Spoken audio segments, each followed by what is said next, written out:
ពេទ្យមានអត់ទេចាបាត់ធីវទុក5លេខចាកងធីវ2លេខអញ្ចឹងយើងគូសមករកចំណុច5លេខហ្នឹងមកយើងគូសបាត់ធីវសិនចាបាត់ធីវរហូតមកដល់ក្រោមដល់សម្រងអាវយើងបាត់ឲ្យវែងតិចនិយាយទៅយើងគូសចោលសិនទៅចាបន្ទាប់មក2លេខនេះគឺចំណុចដែលយើងកងធីវដាក់លេវអានេះបាត់ធីវអានេះកងធីវសម្រាប់ដាក់លេវកងគ្នាបើយើងអត់ដាក់អាហ្នឹងទេវាខើចទំហំវាខើចទំហំអាវយើង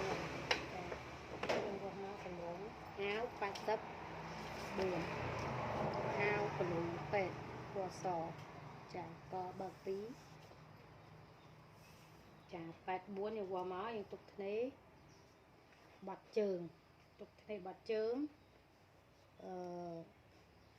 6លេខឬក៏5លេខតាមបងប្អូនចង់បាត់2លេខកន្លះឬក៏3លេខចាបូកហើយចា84បូក6ចាអញ្ចឹងយើងយក90ទៅហើយបាត់ជើងទៅចាហើយយើងគូសមក90សម្រង90ទាំងបាត់ជើងចាហើយ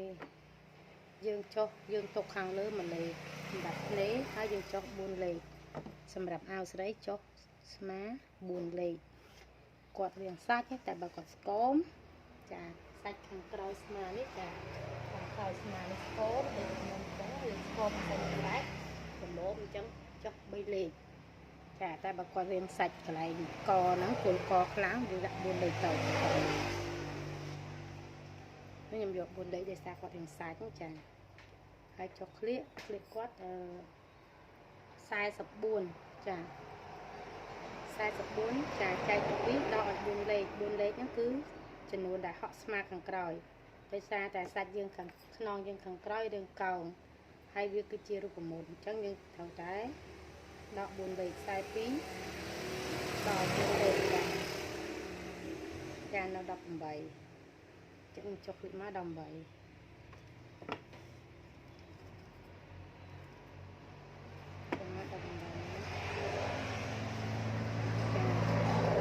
ចុះសម្រងរៀងគាត់ចាសម្រងរៀងគាត់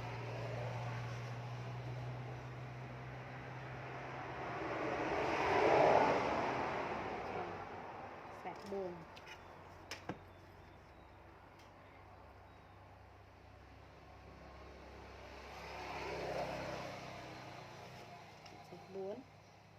ចុះទឹកទី20ចាចុះ20បើរចំណុចក្បាលពុកគាត់ដូចយក20ចែកទៅ2បាន10ចានេះ20មកយើងចុះ20សិនមកចំណុចទឹកទីចែករត់ទំហំទឹកទីហើយយើងចែកក្បាលពុកចែកពី2នេះចែកពីចំណុចទឹកទីមកចែកពីពុកហើយយើងចែកទំហំចាទំហំគាត់ទំហំ94ចែកជា2ចែកជា4ទំហំ94 90អត់ទេទំហំគាត់92ចាច្រឡំទំហំ92បាន23ចាទំហំពិតណាវាស់មកក្លឹប23បូក1លេខកន្លះដើម្បីរៀងលងតិចដោយសារតែអាវប្លុកហើយអាវប្លូមានអាវឈុតប្លុកនៅក្នុងមួយជាន់ទៀតចាបូក1លេខកន្លះហើយបូកលេខ3លេខរៀងគាត់80 20បូក1លេខកន្លះបូក3លេខផ្លេបាទពុកគាត់បាទពុក96 90 45 48 24ចាបាទពុក24បូក1លេខកន្លះបូក3លេខចាតាគៀកគាត់100ចឹងចែកជា4 25បូក1លេខកន្លះបូក3លេខចាហើយតាគៀកហើយយើងគួរត្រង់គេមកចាដល់ជើងអាវចាត្រង់ចេញមកចាណាយកត្រង់យើងគិតឲ្យបបចេះមក30ចាចំណុចនេះក៏30ដូចគ្នាដែរចុងជើងតោះមកយើងយកចំណុច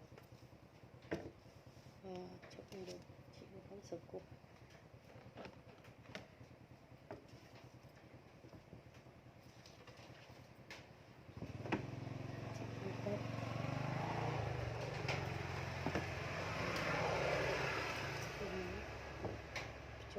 ទាំង3រៀងទៀតចាហើយយើងក៏យើងចេញចា1លេខកន្លះដើម្បីឲ្យខាងក្រោមអត់រួមចេះស្រីកាត់យកយ៉ាងរីកបន្តិចចាហើយបើនៅប្រុសគឺកាត់យករួមហើយរួមវាស្មើជើងចានេះយើងយក1លេខកន្លះយើងចាពីកន្លែងចំណុចទឹកនេះមកចាឡើង1លេខខាងជើង1លេខចាហើយយើងរកចំណុចកៅ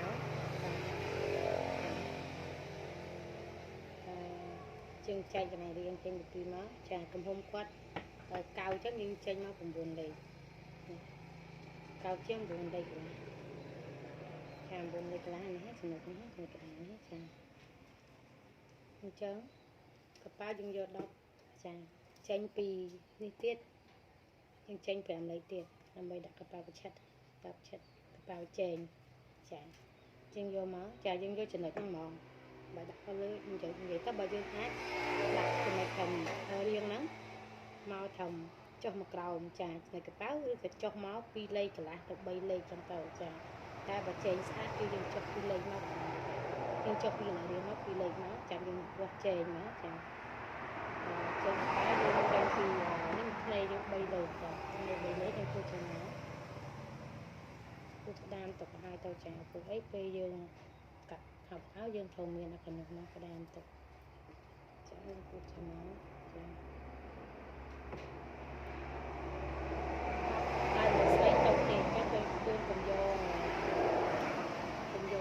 ពេកហើយក៏ទុំពេកយើងយកចាយើងយក16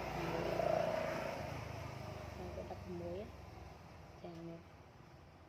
ចា16ចឹងមកចាវាកែងកែង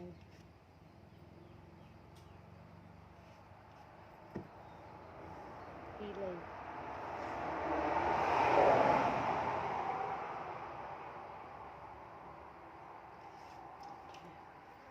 ចានេះគឺជាចំណុចដាក់ប៉ាវដែលចេញនឹងសូត្រគេមកចេញកន្លែងនេះតែកន្លែងរៀងយើងទៅ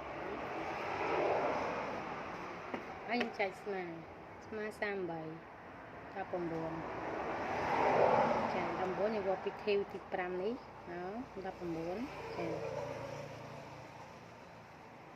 19បូក1សម្រាប់ទុកធ្នេតែបើយើងបូកធ្នេវាខ្វះចាខ្វះហើយយើងចាចេញកអាវដែលខ្ញុំវាស់បាន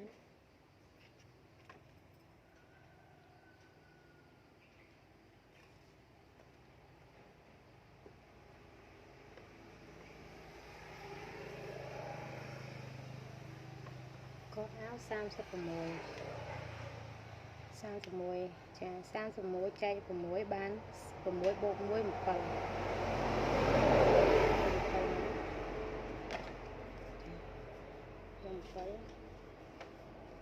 ចាតាមមកយើងចេញ7លេខកៅអៅយើងគួររកចំណុចចុះមួយស្មើបូក1លេខចាចុះមកចាខ្ញុំចុះពីលើមកចាយក6លេខចា6លេខមកចាហើយខ្ញុំចេញពីកន្លែងកណ្ដុងនេះ2លេខកន្លះចាយើងរកចំណុចចុះកគួរស្រឡាញ់ចុះក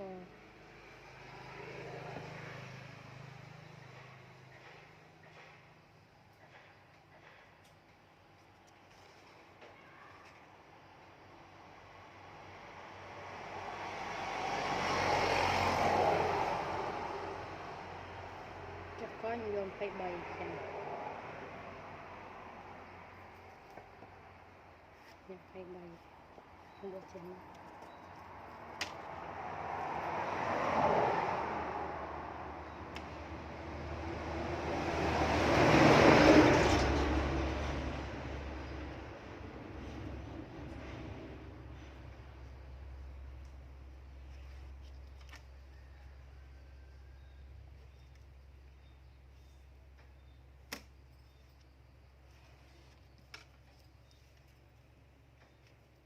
làm cái này mà đây chà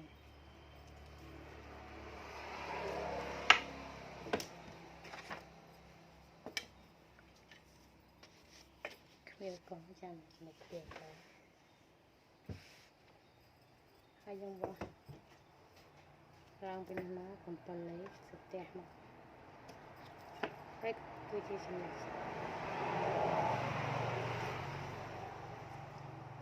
sạch đẹp một đẹp cao sao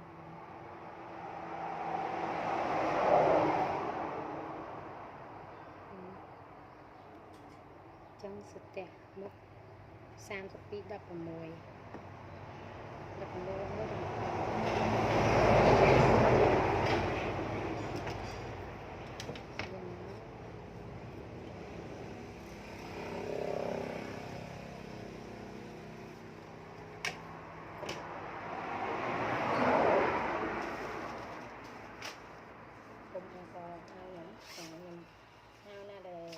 cũng khá liên tục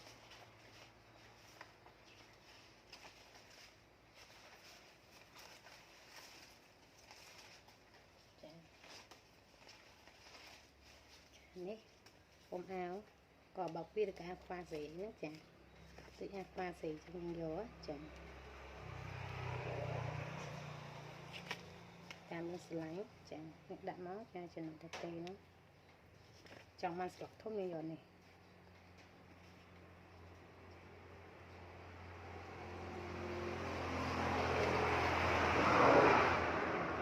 trongมันสลักtúi trong đằng này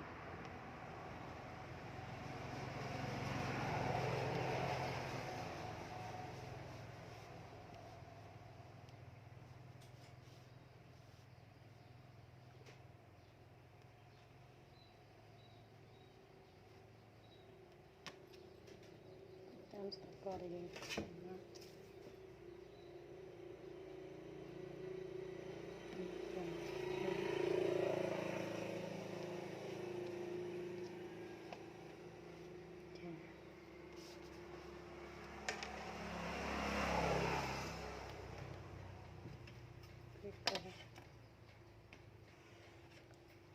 đặt trong sợi lớp này đây chúng ta này trắng trong nó này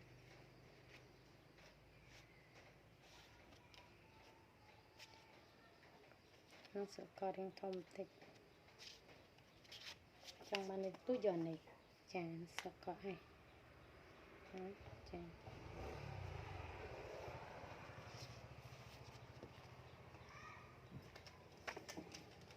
hai cả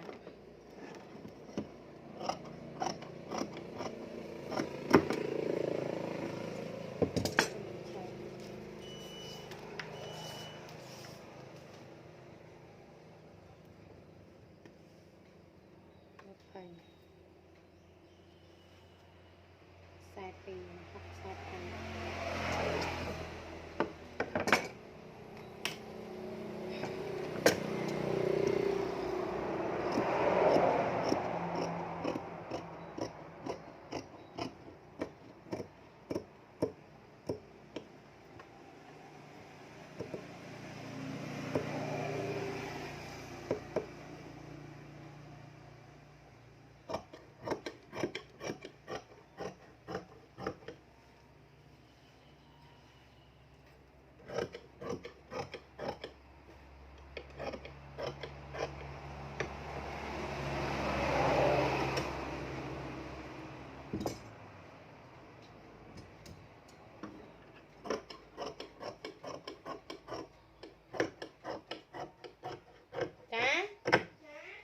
bay nữa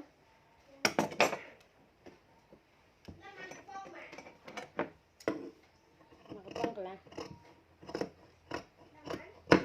một con là nó